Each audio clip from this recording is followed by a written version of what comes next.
En ce jour, nous nous rassemblons pour honorer la mémoire de ceux qui ont souffert sous le joug de l'esclavage et pour commémorer les luttes courageuses qui ont conduit à son abolition.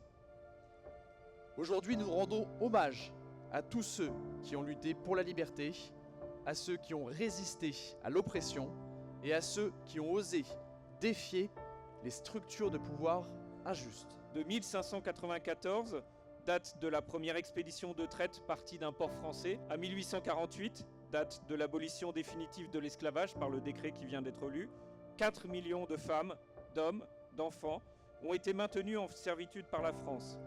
1,5 million de personnes déportées d'Afrique par la traite, 2,5 millions nés pendant ces 2 siècles dans l'esclavage dans les colonies françaises.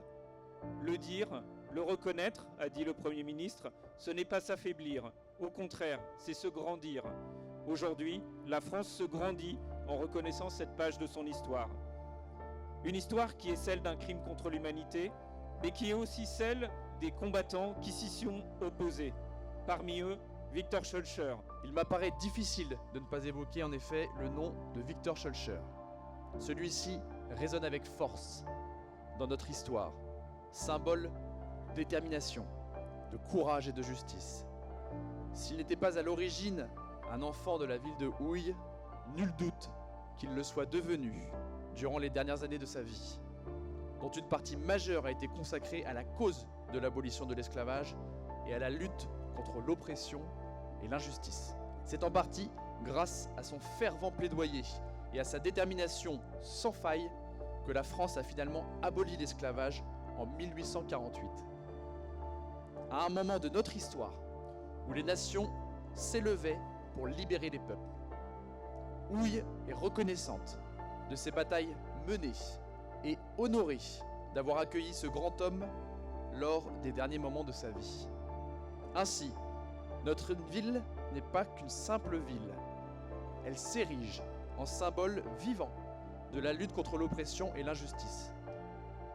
C'est ici, dans ces rues, que résonnent aujourd'hui ces combats.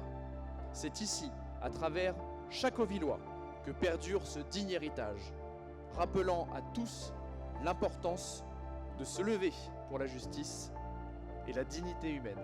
Il est assez inhabituel de nous réunir ici à Houille sur cette place, un 23 mai. Mais au fond, cette date revêt la même importance que celle du 10 mai, car elle commémore l'entrée en application du décret de Victor Schœlcher. Il n'est pas sujet, quand on parle de mémoire, de trop de dates, car toutes les dates doivent nous rassembler. Elles permettent de nous rappeler que des femmes, des hommes illustres, se sont battus pour que personne ne soit exclu de notre devise universelle, liberté, égalité, fraternité. Victor Schœlcher, dont le buste est installé sur cette place, a cheminé personnellement, politiquement, à travers de nombreuses rencontres, échanges, voyages, et qui ont fini de le convaincre qu'en République, la citoyenneté n'a pas de couleur. Par son engagement, par son courage, il s'est attaqué à l'un des fléaux les plus dévastateurs de l'histoire du monde. L'esclavage qui déracine, l'esclavage qui détruit, l'esclavage qui nie l'humanité. Au fond, nous devons relever le plus grand des défis, celui de réussir à faire nation malgré nos différences. Nous pouvons construire un avenir où la dignité humaine est inaliénable et où l'esclavage n'est plus qu'un sombre souvenir du passé. Ensemble, commémorons le passé, embrassons le présent et bâtissons l'avenir. Un avenir où les chaînes de l'esclavage sont brisées et où la lumière de l'égalité brille pour tous.